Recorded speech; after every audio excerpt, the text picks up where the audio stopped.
Good evening viewers and welcome to today's top stories with MyNewsNE. I am Pinaki and now let's look at the headlines before we start with the bulletin. Assam government moves to remove hotspot from 5 districts, says Assam Chief Minister Dr. 𝐋𝐈𝐕𝐄 Sharma. Protesters step out in Sepa town of Arunachal amid 72-hour capital ban.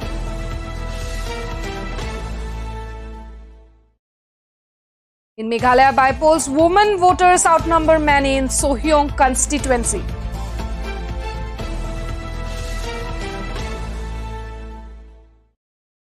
Mizoram MP urges PM Modi to form joint parliamentary team in Manipur violence. Sikkim University students call for protest over lack of centralized and subsidized canteen and other issues. Now the news in details. Assam Chief Minister Dr. 𝐋𝐈𝐕𝐄 Sharma, on the eve of the state government's 2nd anniversary, informed that the government is working to remove the Armed Forces Special Power Act from the remaining 5 districts of the state. The removal of the hotspot from 60% of the state and the signing of peace treaties with many armed groups in the state have resulted in a peaceful situation, the Chief Minister stated at a news conference marking the end of his 2-year tenure. And he said that this has given a message to hope for the youth and hope that the hotspot will also be removed from 5 more districts by the end of this year. And the central has repealed hotspot from the whole state of Assam, save for 9 districts and a subdivision of 𝐻𝐈𝐕𝐄 district on April 1, 2022. And it was later removed from the Lakhipur subdivision and West Karbi Anglong district. And under hotspot, the state was declared a disturbed region during the intervening night of November 27 to 28, 1990. And this has extended every 6 months since then. And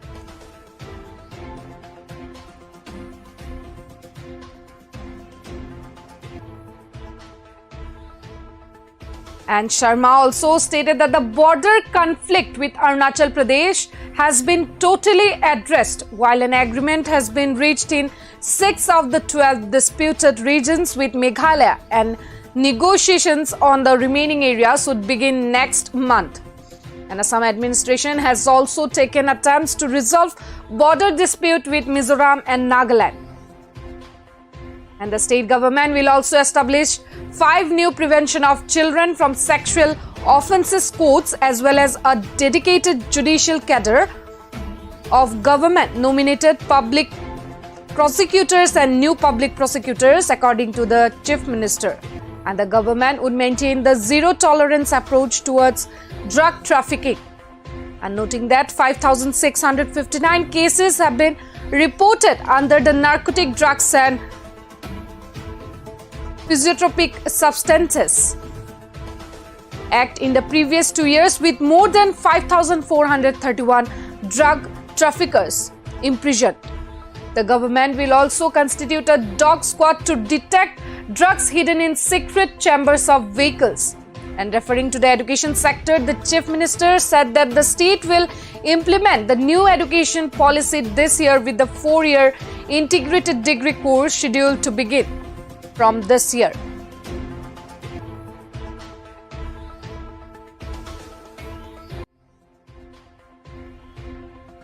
And now next, moving towards Arunachal. The impact of 72 Bandh call was visible in Sepa town in 𝐻𝐈𝐕𝐄 district of Arunachal Pradesh, as scores of people stepped out to protest even after the Bandh. And the 72-hour Bandh called by social activists in Arunachal Pradesh has disrupted normal life, with business establishments remaining shut, barring few emergency services such as hospitals and pharmacies. The Itanagar capital region was totally shut except for the hospitals and a few emergency services. And vehicles were off the road, bringing a few private vehicles, and shops and government institutions remained closed. And according to the authorities, the Bandh call was declared illegal and unconstitutional by the Supreme Court, and the district magistrate had also issued Section 144 of the Criminal Procedure Code, which prohibits the assembly of more than 5 people in one place. And the police have warned that strict action would be taken against anyone violating the law except for genuine cases like medical emergencies. And meanwhile, internet services has also been shut down temporarily. And some individuals have called for 3-day Itanagar ban from today till March 12. And Itanagar administration has termed the ban as illegal. And Section 144 has been clamped, which means 5 or more people cannot be together in one place. Mobile internet services have also been shut down till 6 p.m. of May 12. As a precautionary measure, 14 people, including activist Sol Dodum, was arrested at last evening.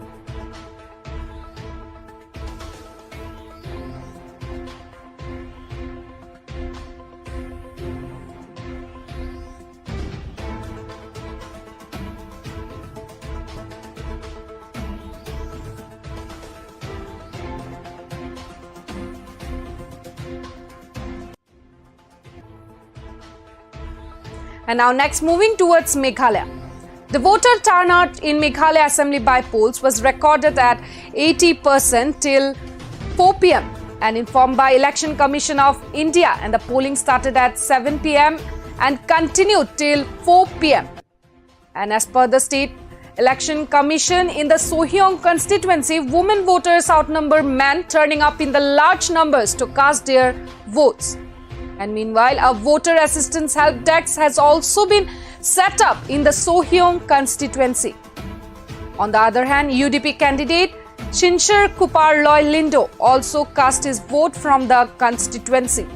And a total of around 34,000 voters casted their votes across 63 polling stations in Sohyong, and the counting of votes for the by-polls will be held on May 30.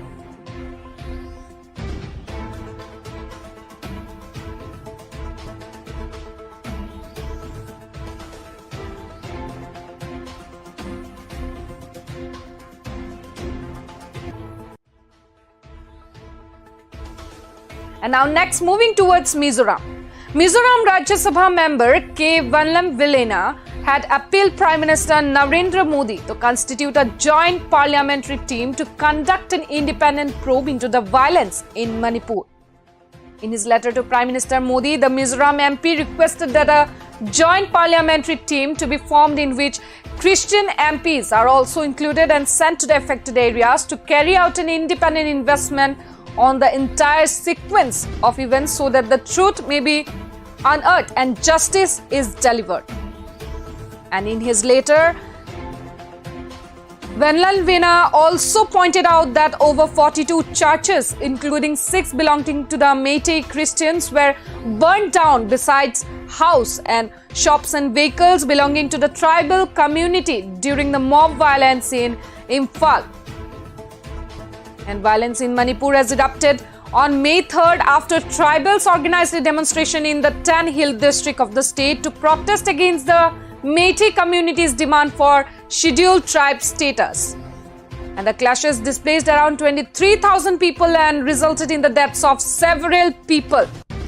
And Manipur Chief Minister Biren Singh appealed to the people of the state to bring peace and calm following ethnic violence that claimed around 60 lives and left 231 people injured and saw around 1,700 houses burnt down. And meanwhile, the Assam police has released 2 helpline numbers for the people of the state stuck in violence in Manipur. The helpline number released by Assam police are 1079 and 1070.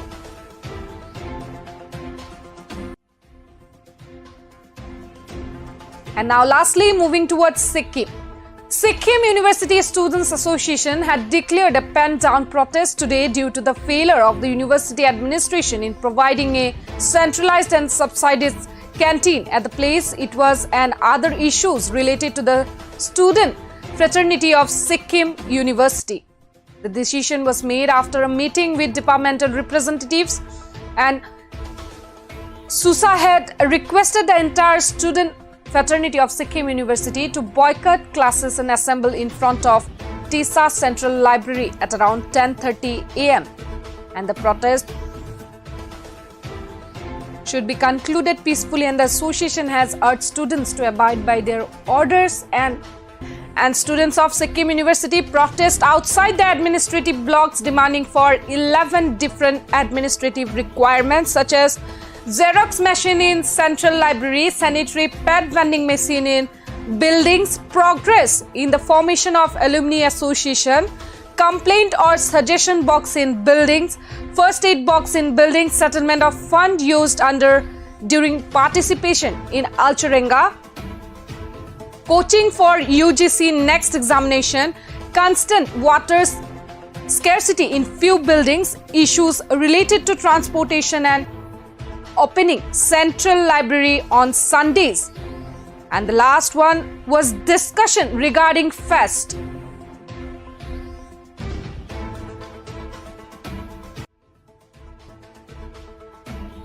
And that's all for now. Till then, keep watching My News Northeast.